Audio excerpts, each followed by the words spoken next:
permiso, licenciado. Excelentísimo señor Comandante General de Ceuta, excelentísimas e ilustrísimas autoridades civiles y militares, señores oficiales, suboficiales, personal de tropa y marinería, señores y señores, buenas tardes. Bueno, un poquitín de pisita y además lo voy a leer para que así no comerme mucho tiempo. El Centro de Historia y Cultura Militar ha preparado una serie de actividades con motivo del 150 aniversario del fallecimiento del general O'Donnell, y todo para desarrollarlas en el marco de la celebración del Día de las Fuerzas Armadas, cuyo representante institucional en Ceuta es el Comandante General. Las actividades preparadas son esta conferencia titulada El general O'Donnell y su influencia en Ceuta, la exposición temática titulada El general O'Donnell y la campaña de África en 1859-1860, que se hará en el Museo de la Ciudad, que será inaugurada hoy a las 8, al finalizar esta conferencia, y se clausurará el 1 de junio a las 2 de la tarde. Dicha inauguración, que se hará por el Comandante General, como ya he mencionado, será a las 8 después de la conferencia. Por problemas de espacio, la hará acompañado el Comandante General tan solo por las autoridades civiles y militares y por los jefes de unidades, centros y organismos, por lo que yo personalmente pido disculpas porque es un espacio pequeño y además resuena mucho y se va a estar muy apretado. Pero que enseguida, a las 8:20, 8:25, se abre completamente a todo el público y a todo el que lo desee. Estará abierto hasta las 9 porque es el horario normal del museo. La otra actividad, la última, será la de un concierto de música en el auditorio del Rebellín de la ciudad, el día 30 de mayo a las 8 de la tarde, en el que se interpretarán 11 piezas musicales, de las cuales 6 son de la década de 1860 y que fueron dedicadas a los héroes de la campaña de África en ese momento.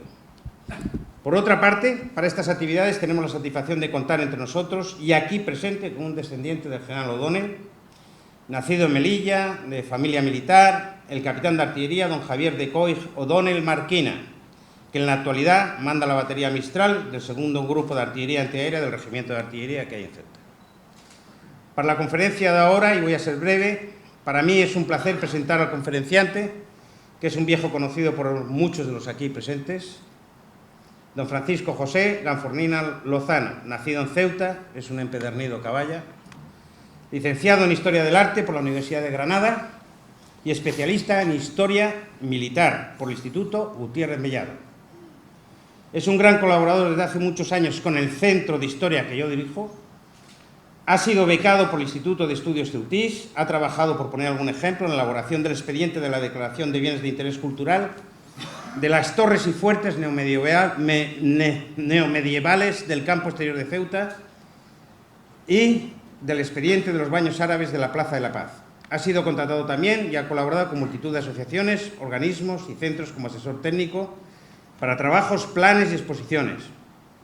Ha dado y participado en muchísimas charlas, conferencias y debates de multitud de áreas y campos siempre relacionados con el arte y con la historia. Tiene en su haber varias publicaciones, como por ejemplo Aspectos militares de la historia de Ceuta o El terremoto de 1755 y la Catedral de Quito.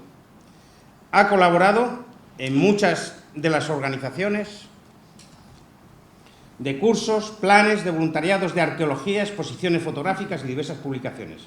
Fue miembro, entre otros centros y asociaciones, del Consejo de Departamento de Historia, de Arte, de la Facultad de Filosofía y Letras de Granada, de la Comisión de la Creación del Libro Blanco y un sinfín de multitud de actividades. En fin, sería muy largo contar todo su extenso currículum que lleva a sus espaldas en el campo de la historia del arte y se me acaba el tiempo. La conferencia que nos va a impartir, y que estoy seguro les va a gustar, va a tratar sobre la vida del general O'Donnell en sus vertientes política y militar, tratando de enmarcarlo siempre en el mapa de la gran política, complejidad política, tanto de nivel interior como a nivel exterior, que se vivía en España durante y especialmente a mediados del siglo XIX, y argumentando las características, las verdaderas causas y las consecuencias finales para Ceuta de la campaña de África. Personalmente, porque además me he involucrado bastante, después de haber leído mucho, tengo mi opinión sobre lo que, como digo, para mí no hay ninguna duda de que hay muchos escritores, y entre ellos sobre todo británicos, por ejemplo, que malintencionados o pocos leídos acusaban al general O'Donnell de tener interés permanente en ocasionar y generar la guerra o la campaña de África. Y algo que he constatado además físicamente en los archivos, en concreto en los despachos que obran en Toledo, y que me los he procurado leer de arriba abajo, que los despachos que remitía el general O'Donnell constantemente a Madrid durante la campaña, y sus tratados, durante incluso los tratados y las negociaciones que hacía, que era completamente leal a la corona, a Isabel II y al gobierno de España presidido por el Consejo de Ministros. Yo, por poner un ejemplo, les puedo asegurar que 2 días se tardaba como mucho en mandar los despachos y en recibir la contestación. Les adelanto que en su momento, que sepan que había comunicación telegráfica. Estoy seguro de que será una conferencia muy clarificadora y amena, porque conozco al conferenciante y sé que les gustará. Agradeciéndoles de antemano su asistencia, quiero aprovechar para agradecer a la ciudad de Ceuta por su colaboración y en concreto a Ana Lería, la directora de algo público de Museos de la Ciudad, y a la Comandancia de Ceuta, especialmente a su comandante general, y a las unidades por su completo apoyo recibido. Cedo la palabra a don Francisco Gafornina. Muchas gracias.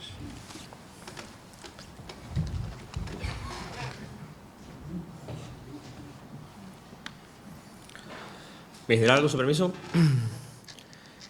En primer lugar, como es de recibo, darle las gracias, o se supone que tengo que darle las gracias al coronel Cabieces y al Centro de Historia y Cultura Militar por invitarme a dar esta charla sobre el general O'Donnell. Digo que se supone que tengo que darle las gracias porque que te digan que tienes que dar una charla sobre O'Donnell, sobre el siglo XIX y la campaña de África, es como mínimo un barrón, la verdad. Y además, cuando te lo manda una persona como Roberto, que te encarga la conferencia, y cuando llega el momento de la conferencia sabe bastante más que tú de la conferencia. Os puedo asegurar que esto es así. Bueno, con su permiso, mi general, como digo, buenas tardes a todas y a todos. Nos vamos a adentrar en la vida de un militar y político cuyo origen familiar es irlandés, solamente hay que ver su apellido, no hace falta ir más allá, que nació, vivió y falleció durante el siglo XIX. He dicho bien cuando digo que es un militar y político, pues en el siglo XIX la milicia y la política estaban en muchos casos íntimamente ligadas. Era una cosa bastante habitual. El siglo XIX probablemente sea uno de los más complejos y más complicados, problemáticos en toda la historia de la política de nuestro país. Tenemos que olvidarnos, antes de empezar, nos tenemos que olvidar de esa mentalidad que podemos tener actualmente, ¿vale? Tenemos que olvidarnos que estamos en el año 2017 y en pleno siglo XXI, y tenemos que mirar las cosas con perspectiva. En esta época la vida militar, sobre todo de personajes de alto rango, y la política eran totalmente complementarias. Es un siglo donde están al día los pronunciamientos militares y los cambios de gobierno. De hecho, en el periodo del que vamos a hablar, solamente, para os dar un dato, entre 1832 y 1858 se registran más de 20 cambios de gobierno y numerosos pronunciamientos militares. A mí me gusta decir muchas veces que, así en plan jocoso, que los pronunciamientos militares básicamente eran el deporte nacional en el siglo XIX, ¿de acuerdo? Cuidado, estoy diciendo pronunciamientos militares, que no golpe de Estado, no es lo mismo, ¿vale? Y sobre todo si nos ponemos en la mentalidad de una persona del siglo XIX. En un pronunciamiento militar, un grupo de oficiales declaran públicamente su oposición al gobierno de turno, es decir, el jefe de gobierno y su gabinete, que pueden ser civiles electos de forma legal. También lo de legal voy a decirlo entre comillas, y lo digo entre comillas porque en esta época siempre que un partido político promulgaba unas elecciones, siempre las ganaba. Ahí lo vamos a dejar, pero siempre las ganaba. Y casi siempre por mayoría absoluta, pero bueno. Como digo, los rebeldes, en este pronunciamiento,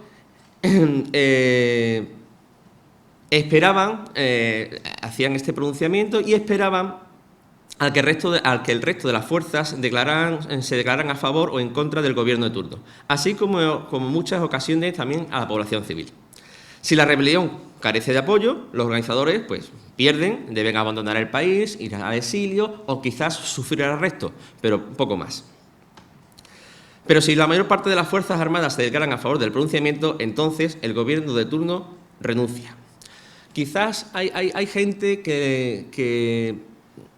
bueno, es una forma de llamarlo, pero hay gente que ve a los pronunciamientos militares del siglo XIX como una especie de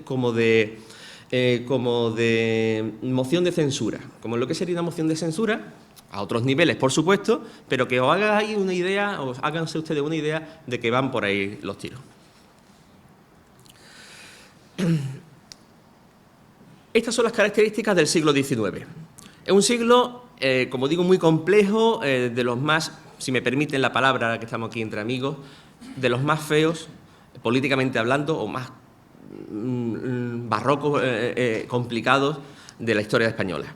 Un siglo donde hay absolutismo, se produce una guerra de la independencia, hay varias regencias, guerras carlistas, continuos cambios de gobierno, pronunciamientos militares, guerras en ultramar y África, etcétera, etcétera, etcétera. Aquí solamente he llegado básicamente hasta la mitad del siglo, ¿eh? No os creáis que...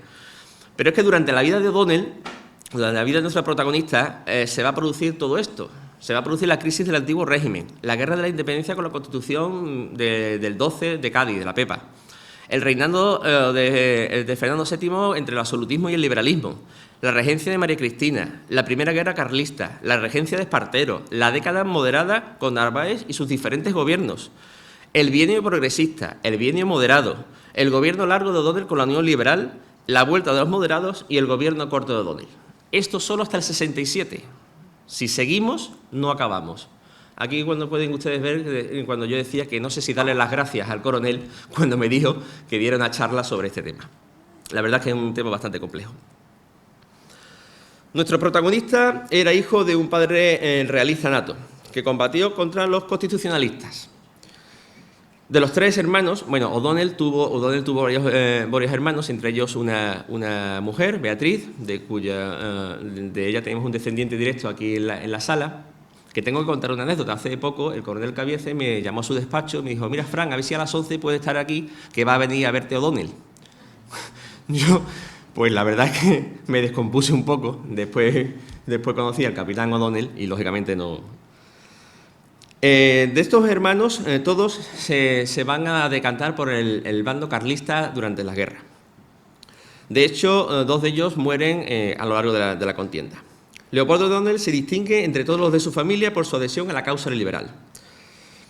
Era un hombre sagaz, de carácter templado y de despejadas ideas, muy poco dado a los arrebatos sentimentales. O'Donnell eligió entre los dos caminos que entonces se le brindaba a todo militar o político de esa época, ¿vale? O el conservadurismo más acérrimo o bien la causa liberal. Es cierto que él no se pronunciaba mucho sobre sus ideas en un principio, pero también hay que decir que una vez que elige el camino, sus ideas políticas, siempre va a ser fieles a ellas. Siempre va a ser fieles al liberalismo, siempre va a ser fiel a la reina regente y, en este caso, en un primer lugar, a la reina niña y después, como ha dicho muy bien el coronel Cabiece, a su majestad la reina Isabel II. Nace nuestro protagonista, Leopoldo O'Donnell y Jorís, el 12 de enero de 1809 en Santa Cruz de Tenerife, donde su padre, el mariscal de campo Carlos O'Donnell, ejercía de lo que sería el comandante general de las Islas Canarias. A los 10 años, usando un privilegio que tenían los familiares de los militares, recibe el empleo de subteniente de infantería y sienta plaza con fecha de 30 de octubre del 19 en el Regimiento Imperial de Alejandro. Tenía 21 años O'Donnell cuando murió su padre, en 1830. Era el año en que se promulga la pragmática sanción, que dejaba adivinar las futuras discordias civiles en España. Ya menudeaban por muchos sitios los síntomas de un próximo alzamiento favorable al infante don Carlos. Aquí os pongo un cuadro, me imagino que conocido por todos, la familia de Carlos IV, pintado por Goya. Ese personaje que ven a su izquierda, justo delante de Goya, ¿vale? Con pelo cobrizo, ese es el infante don Carlos. Los hermanos de O'Donnell, que se manifiestan abiertamente carlistas, como he dicho, instaban a Leopoldo a que le siguiera. El hombre cauto y reflexivo que era este capitán de 24 años no quería emitir una opinión, quería ver venir los acontecimientos y tras la muerte del rey vio que el gobierno constituido se disponía a dar batalla a los carlistas, por lo que siguió a sus compañeros, los oficiales del 4º Regimiento de Granaderos de la Guardia Real, que en su mayoría se pronunciaron por la causa de la reina niña y de su madre María Cristina, viuda de Fernando VII. Desde el año 33 al 40 se produce la primera guerra carlista. Fue una guerra civil entre los carlistas partidarios del infante Carlos María Isidro de Borbón y de un régimen absolutista, y los isabelinos o cristinos defensores de la reina niña y de la regente María Cristina de Borbón dos Sicilias. Durante este conflicto es cuando Leopoldo O'Donnell verá ascender su carrera militar de un modo imparable. La verdad es que no es fácil encontrar una carrera tan fulgurante como la suya en la historia militar española. Los cuadros que vamos a ver a continuación y muchas de las imágenes que vamos a ver muchas veces corresponden con el texto y otras veces solamente, aquí voy a sacar mi vena de historiador del arte, son solamente para ilustrar un poco la charla, ¿de acuerdo? Como digo, es herido nuestro protagonista un par de veces en diferentes campañas. Se le concede, entre otros distintivos, 3 cruces de San Fernando, la Gran Cruz de Isabel la Católica. A los 27 años ya es brigadier. Cuando Espartero toma el mando del Ejército del Norte, le destina a las operaciones de Guipúzcoa, que es donde O'Donnell dio realmente a conocer su nombre. En 1837 es nombrado mariscal de campo y un año más tarde Espartero lo llama para que ocupe las funciones de jefe del Estado Mayor General del Ejército del Norte, recibiendo ese mismo año los entorchados de teniente general. Así va a ir avanzando la campaña y ya desde el año 39 se encuentra en el maestrazgo, ya como jefe del Ejército del Centro y más tarde como capitán general de Aragón, Valencia y Murcia. Es decir, su ascensión en la carrera militar es fulgurante. En la primera guerra carlista tuvo ocasión de templar y madurar ese característico de temperamento frío y reflexivo del que hablaban muchos y al que se refiere con tintes menos halagadores su antagonista político, Benito Pérez Galdós. Benito Pérez Galdós, en los episodios nacionales, pone en boca de algunos de sus personajes la siguiente frase, muy reveladora, por cierto. En medio de un ambiente abrasador, yo tirito. Oh, frío inmenso. Es O'Donnell que pasa. Extremadamente austero en su vida indumentaria y contrario a todo lujo en su persona y a todo dispendio innecesario de los medios oficiales puestos a su disposición, se le consideró siempre un hombre distinguido en su sencillez y honesto y de honestidad absoluta. En cuanto a su físico, se va a denotar en él, se va a ver en él pues esos antecedentes irlandeses. Será un hombre alto, sobre todo para la media española de la época, de tez blanca y de pelo rubio lacio que peinaba hacia el lado, como era costumbre en la época. Una vez finalizada la guerra carlista, no han transcurrido más que unos meses desde que en Vergara se resonara el último disparo de la artillería carlista, siendo ya regente de María Cristina, ganando la regencia de María Cristina. Esta se ve obligada al camino del destierro. Ella elige a los moderados para poder formar gobierno. A partir de ahora vamos a hablar de una serie de cambios de gobiernos que son, hoy día casi pasa lo mismo, pero bueno, hay una inestabilidad política que vamos a ver ahora constante. Como digo, la reina regente María Cristina intenta formar gobierno con los moderados, porque después de 7 años de guerra cruenta, ella piensa que son los que mejor pueden llevar al país al gobierno. Se encuentra de frente en sus políticas con los progresistas, que ponen a su cabeza al que había sido el libertador de España para muchos, que fue Espartero. Como digo, se inician revueltas populares. Esto es una constante en todo el siglo. Se inician revueltas populares. Incluso llega un momento en que María Cristina le ofrece al propio Espartero ser el primer ministro del Consejo, lo que sería el presidente del gobierno. Este lo rechaza por cuestiones políticas y se entrevista con él en Valencia. Se entrevista con él en Valencia y digamos que lo que hace es dar un golpe de mano. La reina regente lo que hace es que le entrega el poder, le entrega la regencia y dice que se va al exilio. Lo que sí está claro es que, según algunos autores, María Cristina rechazó en Valencia las condiciones que se le exigieron y decidió renunciar a la regencia y exiliarse en Francia, no para retirarse de la política, sino para conspirar desde allí con más seguridad.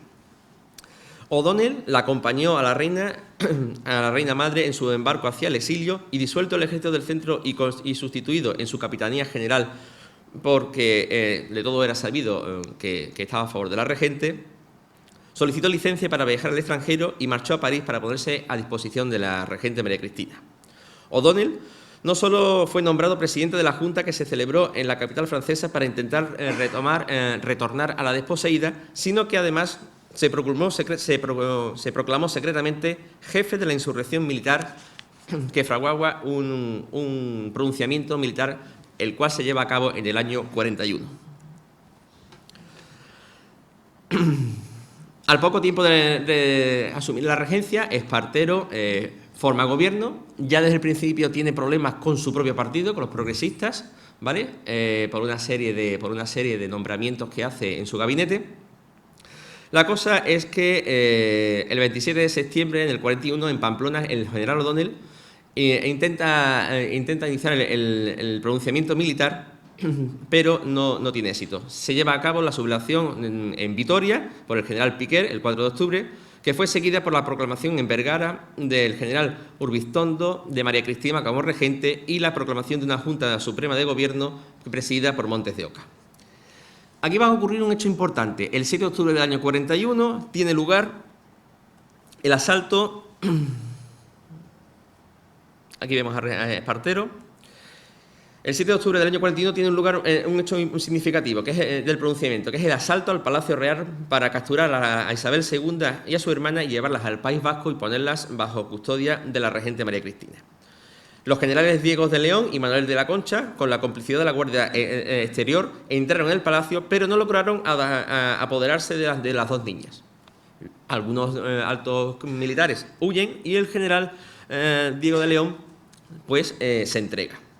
Se entrega porque hasta ahora, como hemos dicho, los pronunciamientos militares tenían una serie de reglas no escritas que, por supuesto, el general León no pensaba que iba a ocurrir lo que ocurrió. Y lo que ocurrió es que Espartero fusila a los generales Montes de Oca, Borso de Carminati y Diego de León, lo que causó un enorme impacto por parte del ejército en la opinión pública e incluso en las filas de los propios progresistas. Cuidado, que aquí nos pronunciamos, aquí nos levantamos, que hay sublevaciones, pero después las filas se respetan. Bueno, pues Espartero decide hacer lo contrario. Durante 2 años siguió en el exilio francés nuestro O'Donnell, siendo la cabeza del movimiento contrario al gobierno y trabajando íntimamente con Ramón María Narváez y con el secretario de María Cristina, Donoso Cortés. Él era el cabecilla también de la Orden Militar Española, era una especie de, como digo, de insurrectos que estaban en el exilio. Esta Orden Militar Española se podría tomar como, en un principio, como el germen, el inicio de lo que más tarde sería el partido político que funda O'Donnell, de la Unión Liberal. Tras sucesivos levantamientos, etcétera, protagonizados incluso por progresistas como Juan Prim, Milán del Bosch, etcétera, se produce una batalla en Torrejón de Ardoz en la que el general Espartero se encuentra, las tropas gubernamentales se encuentran con las revolucionarias. Realmente no llegó a haber batalla porque duró 15 minutos, hubo 2 muertos y 20 heridos. Porque básicamente todos los gubernamentales, vamos a llamarlo así, se pasaron al bando contrario. Por lo tanto, el general Espartero decide irse al exilio, estaba en Andalucía también combatiendo las revueltas, y desde el puerto de Santa María coge un barco y se va al exilio. Tras la victoria de Narváez, O'Donnell era nombrado por un decreto como capitán general de la isla de Cuba, cargo que ocupó hasta 1848. Su actuación fue de las más polémicas y tuvo que sufrir la crítica continua de la prensa estadounidense y británica, cuyos intereses se veían perjudicados, y posteriormente las de sus propios enemigos políticos aquí en España, que lo acusaron de malversación. Uno de los biógrafos de O'Donnell, Carlos Navarro y Rodríguez, decía: ¿quién no ha oído hablar alguna vez de los millones que O'Donnell se trajo de Cuba? para desmentir seguidamente lo que denominó acusaciones sin fundamento. Los informes británicos aseguraban que había acumulado un gran capital, dejándose sobornar por la introducción de esclavos en la isla de Cuba. Realmente nunca se pudo demostrar, y lo que sí se trajo O'Donnell de Cuba fueron dos tipos de amistades. Por un lado, con los, bueno, sí, ciertamente eran esclavistas, pero también eran los dueños de algunos ingenios, de los ingenios azucareros de la isla de Cuba, y por otro lado se trajo la amistad de un gran número de militares que estaban deseosos de entrar a formar parte de unas siglas políticas, de un partido político que velara por esos intereses, por los intereses coloniales. Al regreso de Cuba, Leopoldo se afinca en Madrid, donde va a vivir gran parte de, o casi toda la vida que le queda. Era senador desde noviembre del año 45, pero claro, nunca había podido intervenir en la Cámara Alta hasta su regreso a Madrid. Narváez lo nombra a su vez director general de Infantería en 1850, pero el año siguiente su gobierno cae y sube al gobierno Bravo Murillo. Fue cesado en la Dirección General de Infantería rápidamente, puesto de gran influencia en el mundo militar por el ministro de Guerra de la Guerra Lersundi en 1851. Por lo tanto, quedó en la corte en expectativa de un destino que el gobierno no tenía el menor interés en hacer efectivo, manteniéndolo en cuartel, como hoy sería estar a disposición, ¿no? En el año 54 seguía habiendo revueltas, se produce por parte del gobierno la orden de detener a los cabecillas de estas revueltas, pero O'Donnell, que fue avisado con tiempo, pudo ausentarse de su domicilio y pasar a la clandestinidad. Él, que temió por la vida por su vida, buscó acomodo para ocultarse entre sus amigos periodistas, y el periodista Ángel Fernando de los Ríos lo acoge en su casa. Es muy curioso porque Fernando de los Ríos, que ya había participado en varias conspiraciones políticas, se había comprado unas casas en Madrid, 2 casas contiguas, ¿vale? Y había hecho unas reformas internas en las cuales había hecho una especie como de zulo, de escondite en las casas. Es allí donde va O'Donnell con un alto sistema de seguridad, llega allí y es donde se queda durante un tiempo, hasta que en junio del 54 se produce el pronunciamiento militar del propio general. Una vez que se producen los enfrentamientos en Vicálvaro, la verdad es que no queda muy claro quién gana, y el general O'Donnell se retira hacia La Mancha, encaminándose a Portugal, aguardando que otras unidades militares se sumaran al movimiento. Como he dicho, muchas veces se esperaba que el resto de las guarniciones se sumaran. En esa retirada, el general O'Donnell y sus tropas se conectan con la del general Serrano y lanzarían el 7 de julio del 54 el manifiesto de Manzanares, para que así movilizar a la población civil. Finalmente la reina, quizás aconsejada por su madre, se decidió en llamar al general Espartero. Ahora empieza un periodo muy divertido.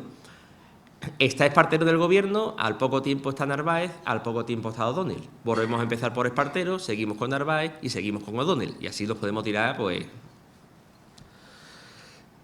Como digo, decide llamar a Espartero, pero también le pide que vuelva a la corte O'Donnell.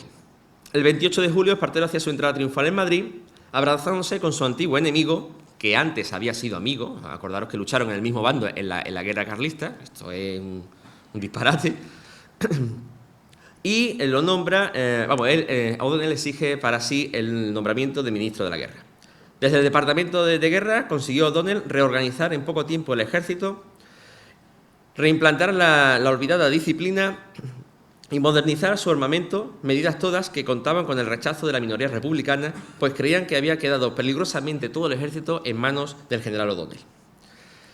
La conflictividad social que se vio en los primeros meses del 56 fue aprovechada por O'Donnell para hacer un discurso catastrofista en las Cortes, que estaban destinadas a acabar con el gobierno progresista de Espartero. O'Donnell se enfrenta al ministro de Gobernación, entre otras cosas porque la Milicia Nacional fue la que estuvo reprimiendo estas revueltas. Se enfrenta al ministro de Gobernación y al final tiene que intervenir un poco la reina y se pone, digamos, a favor de O'Donnell. Por lo tanto, el ministro de la Gobernación, así como Espartero, van a dimitir. Sube al gobierno O'Donnell, pero el gobierno de O'Donnell dura 3 meses. 3 meses porque intenta hacer una serie de cambios que tanto la reina como incluso gente que lo apoyó anteriormente piensan que habían sido muy pocos esos cambios y no eran suficientes, y dura 3 meses el gobierno O'Donnell. Dura 3 meses el gobierno O'Donnell, que hace pasar desde el gobierno progresista de Espartero vuelta al moderado de Narváez. Este gobierno de Narváez dura 1 año y pico, del 56 al 58 es un año largo, un año no llega a 2, porque tras una serie de revueltas la reina vuelve a llamar a O'Donnell al gobierno, ¿vale? Ya estoy diciendo desde el primer momento que me senté aquí que es un siglo muy complicado, en el que hay constantes cambios. Y solamente puse antes hasta la muerte de O'Donnell, que si seguimos para adelante sigue habiendo alternancias constantes en el gobierno, es cuando se produce la marcha de Isabel II, la llegada de Amadeo I de Saboya, la Primera República, así nos tiramos hasta prácticamente entrado el siglo XX. Con la llegada de O'Donnell, el gobierno que formó O'Donnell estuvo integrado por los miembros del partido que fundó él mismo, llamado Unión Liberal, y cuyo ideólogo principal fue José Posada Herrera, que ocupó la cartera clave de gobernación. Este gobierno tuvo tanto éxito que duró 4 años. De hecho, se le conoce como el gobierno largo de O'Donnell y fue uno de los más duraderos de la época. En el 58 se celebraron elecciones a Cortes que, por supuesto, ganó con mayoría absoluta la Unión Liberal. Para eso organizaban ellos las elecciones, ¿no? Ya hemos dicho que esto era lo común en la época. El Parlamento quedó compuesto sobre todo por la Unión Liberal. Hay algún diputado demócrata, uno carlista, y sobre todo los moderados se vieron muy mermados porque, entre otras cosas, su cabecilla había dimitido y entonces no... Pero realmente, de lo que nos interesa a nosotros, del gobierno de la Unión Liberal, y para enlazar un poco con la campaña de África, que también vamos a tocar así un poco por encima, es su política exterior. En el discurso de apertura de legislatura a las Cortes, el 1 de diciembre, ya se hizo mención a las aventuras imperiales en que iba a embarcarse el nuevo gobierno. Esta hiperactividad exterior se ve motivada también por las intervenciones que había tenido España, tanto en la guerra de Crimea como en la de secesión americana, de una forma secundaria, pero que habían intervenido. Pero estas son básicamente las campañas, las guerras que se van a producir durante el gobierno de la Unión Liberal y un poco después. Por un lado tenemos la guerra de la Conchinchina, del año 58 al 62, la campaña de África, de la que vamos a hablar ahora un poquito, la expedición militar franco-británico-española a México, que se desembarcó en Veracruz en el año 61, expedición franco-británico-española. Eso no podía salir bien, vamos hablando de película, ¿vale? De hecho, no salió bien, por supuesto, para España, no salió bien, pero bueno. Por otro lado, la anexión involuntaria de Santo Domingo, esto es muy curioso, no sé si saben que en el año 61 el gobierno de Santo Domingo decide autoanexionarse de nuevo a la corona española, ¿de acuerdo? Ellos mismos mandan en correspondencia a España de que quieren volver a formar parte de la corona española. Básicamente era por el miedo que tenían a una adhesión de Haití, ¿vale? Tampoco dura mucho, interviene por ahí Estados Unidos, malmetiendo, etcétera, pero bueno, tampoco dura mucho. Y por último, se produciría ya después del gobierno de la Unión Liberal, porque ya es del 62, la Guerra del Pacífico, que se inicia en el verano, como he dicho, del 62, en las costas del Perú. El objetivo principal de todo este despliegue era desviar la atención de los españoles de los problemas internos y exaltar la conciencia patriótica en un contexto de pleno auge del nacionalismo en Europa. Vamos a hablar un poco de la Guerra de África de una forma sucinta, sobre todo de las características y quizás de las consecuencias para Ceuta que tiene esta Guerra de África. Porque, por supuesto, después de la inauguración de la exposición, como ha dicho antes el coronel Cabiece, allí van a poder ustedes ver ese desarrollo de la guerra perfectamente estructurado y mucho mejor de lo que yo podría hablar aquí. En el terreno de la política exterior, la Unión Liberal trata de situar a España en una apariencia de gran potencia europea, con una estrategia de prestigio internacional en la que se enmarcan las intervenciones anteriormente citadas y la propia Guerra de África. En el terreno interno es una buena oportunidad de unir a todos los españoles duramente enfrentados por las pugnas de partido entre moderados y progresistas y que conseguirá, al menos durante un breve lapso de tiempo, la unidad y el fervor patriótico de la inmensa mayoría de los españoles. De paso, se lograba sustraer a los grandes espadones de la política, a los grandes espadones del ejército, de sus veleidades golpistas y enviarlos oportunamente a operaciones bélicas en el extranjero. Básicamente lo que hizo fue quitarse los generales de en medio, que si os queréis dar de tortas, pues vais a África y os dais de tortas allí, ¿vale? Básicamente, y hablando en plata. Del lado español, la guerra se presenta con el objetivo básico de salvar el honor nacional. Hay un alto espíritu patriótico en la sociedad durante toda la campaña y se despliegan amplios medios personales y materiales. Desde el punto de vista militar, esta campaña tuvo características propias con la aplicación por primera vez en España y en muchos casos en todo el mundo, de nuevas adaptaciones tanto técnicas, armamentísticas y tácticas. La guerra es objeto de una amplia cobertura informativa seguida por interés y a veces con entusiasmo por la población española, adquiriendo la mayoría de edad el periodismo militar y la pintura bélica. Por otra parte, desde el punto de vista marroquí, esto que voy a comentar es muy importante, quizás se saltó, no sé si conscientemente o no, pero no podemos olvidar que en el año 59 Marruecos se hallaba en la encrucijada de un cambio de monarca. Era el momento de la vellá, momento de juramento y pleitesía al sultán, en el que si todo en el reino de Marruecos iba despacio, aquí va más despacio todavía. Es un momento crítico y de cierta inestabilidad dado el sistema político marroquí y su peculiar constitución. Era además un tiempo de intervencionismo extranjero, donde Francia y Gran Bretaña estaban todo el día, vamos a decir, malmetiendo, ¿vale? Ahora que no nos escucha así mucha gente, malmetiendo. Hay pleno consenso en que el origen de la guerra está en la declaración que se propone el Parlamento a la Reina de España y que ésta aprueba el 22 de octubre del año 59. Ahora bien, ¿cuáles fueron las razones que subyacen a este acto parlamentario? ¿Cuáles fueron las causas reales?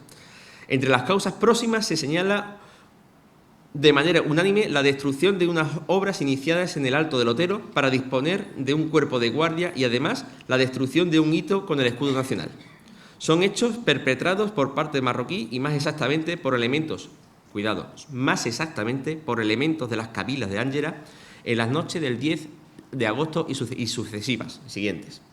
En su intervención ante el Congreso, O'Donnell, jefe del Gobierno, manifiesta que se trata simplemente de proceder frente a Marruecos para salvar el honor nacional. Pero con la perspectiva que nos dan los años, podemos juzgar que había mayor motivación para declarar la guerra. Esto nos lleva a considerar las causas más remotas y las causas reales. El general O'Donnell buscó la oportunidad de la guerra para dar solidez al trono ante la permanente amenaza carlista y lograr una estabilidad política que acabase con los pronunciamientos y las intentonas republicanas. Las causas pueden reducirse a dos tipos. Uno, el militarismo de la época y dos, y es lo que nos vamos a centrar después, la seguridad de Ceuta. Respecto a lo primero, es evidente que la España de la segunda mitad del 19 estaba carente de estabilidad política y de unidad nacional, como ya hemos visto en todo lo que ya hemos visto hasta ahora. Más específico y determinante era el peligro que corría la seguridad de Ceuta y la necesidad de mantener una posición geopolítica de seguridad en el Estrecho, perdida por entonces casi todas las esperanzas de recuperar Gibraltar. A lo largo del el largo asedio de más de 30 años de Muley Ismail, que procedía desde el campo exterior, desde el Alto del Otero, y con campamento enemigo en el Serrallo, diferentes asedios años posteriores, algunos de hasta 3 años. En el año 37, en 1837, que tiene lugar la invasión de dicho espacio, de dicho campo exterior, por los habitantes de las cabilas próximas, todo esto puede decirse que a lo largo de los tiempos la situación de peligro de esta parte era constante. Me refiero a la parte que venía del campo exterior. El siglo XIX, los avances también hay que tener mucho en cuenta que los avances de la técnica artillera plantean una situación crítica añadida. Desde los Altos del Otero, con el alcance de la nueva artillería, era vulnerable la ciudad. Bastaba con que el enemigo instalara allí una batería para que la ciudad estuviera en peligro. Por esta razón, la Comandancia de Ceuta propuso fortificar el límite del campo exterior con la construcción de 4 casetones defensivos en los altos de esta zona. Y ello conforme a unos informes redactados en el año 54 y que el general O'Donnell conocía. En definitiva, la Guerra de África tiene como causa fundamental la necesidad de obligar al MACCEN a garantizar la seguridad de Ceuta. El deseo de disponer de medidas concretas como la ampliación de límites a tenor de las exigencias artilleras de la época y de acabar con la situación de acoso permanente que provenían por parte por el campo exterior. Un dato importante para tener en cuenta es que los buenos súbditos del MACCEN habitan, esto es un dato que tener en cuenta, que los súbditos del MACCEN habitan en un espacio, en unas ciudades que se podría articular en un triángulo que van desde Tánger, Fez a Rabat y de Rabat, Marrakech, Safí. Es el espacio MACCEN. En el resto del territorio habita la población sibla o insumisa. Es decir, un espacio en el que, por definición, la autoridad del sultán y el ejercicio de sus competencias territoriales no son plenos o pueden llegar incluso a ser nulos. En general, y sobre todo desde nuestra política exterior, no se tuvo en cuenta el hecho de que, efectivamente, tanto Ceuta como Melilla están ubicados en territorios sibla. Se ha llegado a decir que la Guerra de África tuvo su causa por la falta de autoridad del sultán sobre las tribus colindantes a Ceuta y Melilla, pero podíamos ir más lejos y apuntar que la causa estaba básicamente en el desconocimiento o infravaloración de la realidad sibla. Un dato que nos concede en este análisis es que cuanto mayor era el acercamiento del gobierno español al MACCEN, mayor era la insatisfacción o insumisión de las cabilas en el Rif o en la Yebala. Por ello, esto es muy importante, en el artículo 6 del Tratado de Paz de Huarrás, en el año 60, el gobierno español exige que en el límite de los territorios neutrales se colocará por el rey de Marruecos un caid o gobernador con tropas regulares para evitar y reprimir las acometidas de estas tribus, en clara referencia al peligro latente de las poblaciones del Algera. Como todos sabemos, en la noche del 10 de agosto del 59, los algerinos, entendiendo, como hemos dicho, que el campo había sido cedido para el pastoreo y desahogo de Ceuta, sin derecho a edificar en él, de forma inesperada atacaron los límites de la plaza de Ceuta, destruyendo sus defensas y arrancando el escudo de España, delito que marcaba los límites entre los territorios español y marroquí.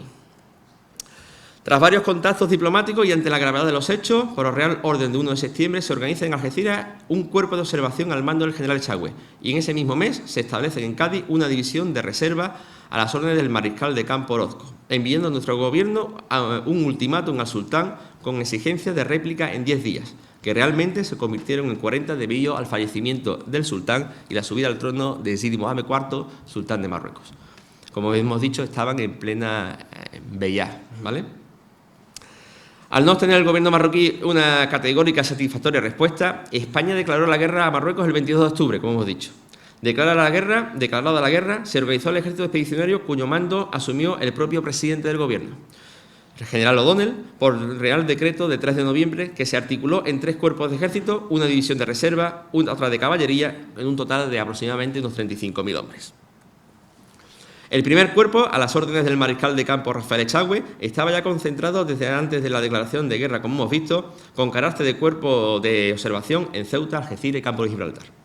El segundo, a las órdenes del teniente general Juan de Zabala en Cádiz. El tercero, a las órdenes del teniente general Antonio Ros de Olano en Málaga. Y la división de reserva del teniente general Juan Prim en Antequera. Y la caballería en el puerto de Santa María a las órdenes del mariscal de campo Galeano. Es importante destacar que la artillería desplegó en África, en esta zona, a 74 cañones de campaña, 8 lanzacohetes cuádruples y 53 piezas de artillería de sitio. Algunos eran modernas piezas de ánima rayada, lo que mejoró el alcance y la precisión. Las piezas de campaña serán decisivas para frenar y desorganizar al enemigo, sobre todo con el empleo de botes de metralla. Y por su parte, los sistemas de lanzacohetes, aunque bastante inseguros para los sirvientes, sembraron el pánico entre el enemigo. La participación de los ingenieros fue decisiva en la guerra, puesto que además de todas las fortificaciones que se construyeron contra reloj, las infraestructuras en Marruecos eran casi inexistentes y fue preciso ir haciendo puentes y carreteras conforme se avanzaba. La Guardia Civil También destacó una sección mixta, tanto a pie como a caballo, con misiones de policía de campaña y escolta en cada cuerpo y una compañía mixta en el cuartel general de O'Donnell. Con lo que respecta a la guarnición de la plaza, estaba compuesta por regimientos fijos de Ceuta, el 3er Batallón de Provincial de Sevilla, la Compañía de Mar, etc.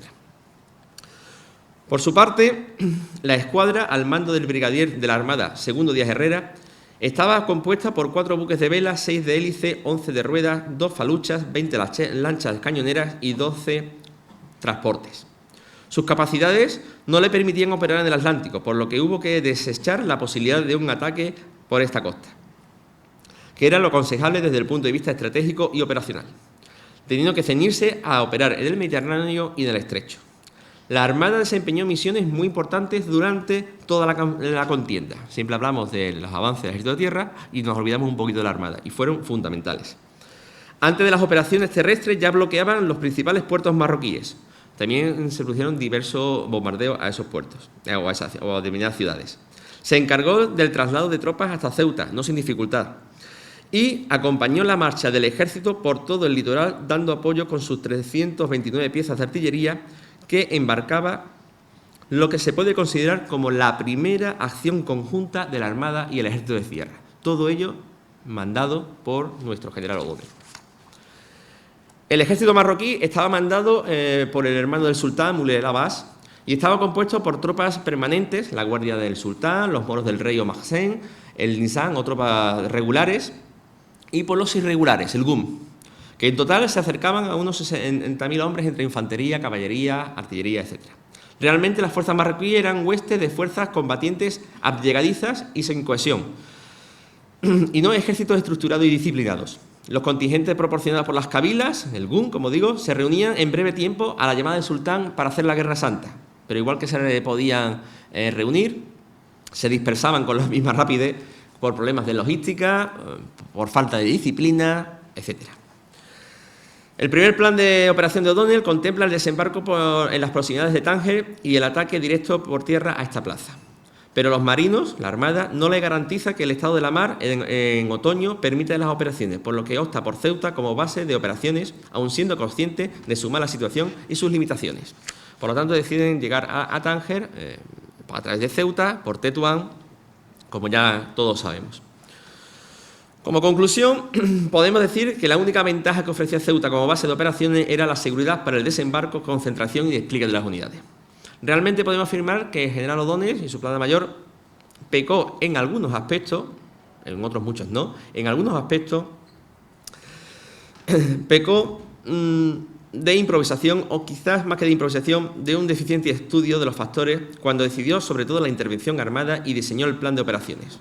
Se inició la campaña en la época en la que son más frecuentes las lluvias torrenciales. El que es de aquí de Ceuta sabe que el otoño es bastante malo, y también los temporales en el estrecho de Gibraltar. Y no se tuvo en cuenta las posibilidades de la Armada, las posibilidades que la Armada no se permitía la rapidez en el cruce del estrecho y el desembarco de la fuerza. Hay otras muchas cosas que quizás se saben menos de esta campaña, que al coronel Cabeza me le gustan mucho, que es el tema, como he comentado antes, de las telecomunicaciones. Se llegó incluso a tirar un cable de telégrafo, entre Ceuta y Algeciras a finales del 59. También es cierto que con los primeros temporales de Levante el cable, ¿vale? Duró poco el cable, pero bueno, es una cosa a tener muy en cuenta. Sobre todo que, bueno, estaba en la táctica, estaba bastante pensada. Quizás después se encontró un poco con los elementos, pero bueno. Lo que está claro es que las dotes de mando fueron muy buenas, que se hicieron cosas que hasta ese momento no se habían llevado a cabo en ningún ejército. También, unidas al valor, la disciplina y la abnegación de las tropas, hicieron posible que las operaciones no terminaran en un rotundo fracaso y que al final se llegara todo a buen puerto. No voy a hablar, porque no me da tiempo, entre otras cosas, de las enfermedades o del cólera. Sí es cierto que hubo muchísimas bajas por enfermedades, sobre todo por cólera. También es cierto que muchas de esas bajas, esas primeras bajas por cólera en la ciudad, no todos morían. Había muchos que se reintegraban a sus unidades, se reintegraban a la fuerza para seguir combatiendo. La guerra supuso un antes y un después en la historia de Ceuta, propiciando el surgimiento y desarrollo de un conjunto de factores y circunstancias que estarán en la base de la transformación de la vieja fortaleza y presidio en una moderna ciudad burguesa, tras la Conferencia de Algeciras de 1906, que marcaría el espaldarazo definitivo a ese proceso. Pero esa evolución no hubiera sido posible sin las condiciones creadas en aquel acontecimiento bélico. Sin las condiciones creadas en la Guerra de África no hubiese sido posible lo que vino después. El 4 de febrero se ocupa Tetuán y el 23 de marzo Huarrás, lo que ponía fin al conflicto con el Tratado de Paz del mismo nombre. El tratado ampliaba los límites fronterizos de Ceuta, que deja definitivamente su condición insular y multiplica su espacio aproximadamente 4 veces, incorporando como franja de seguridad, inicialmente bajo administración militar, el llamado campo exterior, base de las posteriores expansión de urbana, que no sin polémica entre los militares y el municipio, se llevará a cabo a partir de las primeras décadas del siglo XX. El tratado es muy amplio, recogía muchas cosas. También es importante decir que se resuelve en parte se resuelve el problema planteado por los límites de Melilla. Se firman tratados comerciales con Marruecos ventajosos. Realmente la guerra vino a sacar a Ceuta del estancamiento demográfico-social que se encontraba a mediados del XIX y que lograría dinamizar la ciudad con la llegada masiva de tropas y de comerciantes que venían como proveedores de este ejército que permanecerá en la zona desde el año 59 al 63.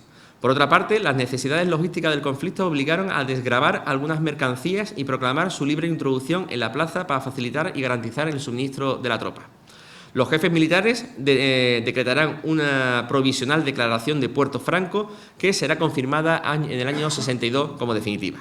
También la experiencia de la guerra aconsejó el encargo de un proyecto portuario que se le encarga al ingeniero Romero Walsh y en que se publica en el año 64, pero que no se construye, no se llega a cabo hasta la segunda década del siglo XX. Otra consecuencia fue la formación de una incipiente burguesía ceutí, integrada en su mayor parte por comerciantes y hombres de industria provenientes de Cádiz y de las colonias sefardíes de Tetuán y Tánger, que se establecen en la ciudad. En definitiva, de la firma del Tratado de Paz proviene una pacificación casi completa de la relación entre España y Marruecos, por lo menos en la zona de Ceuta. Esta situación se va a ver interrumpida por los incidentes de Melilla de 1909, pero en lo que se refiere a Ceuta, como digo, se logró la pacificación y se sentaron las bases para un desarrollo pacífico de la relación entre ambos países. No hay que ver más que el hecho, siempre vamos olvidando un poquito de la zona del Rif, ¿vale? Y del inicio del protectorado. Pero si nos centramos en Ceuta, solamente hay que ver la llegada de Alfau en el año 12 a Tetuán sin pegar un solo tiro, sin ningún problema. Igual que el segundo objetivo de la campaña se consigue, que es la pacificación del Ceuta, el primero, que es la estabilidad nacional, no se consigue.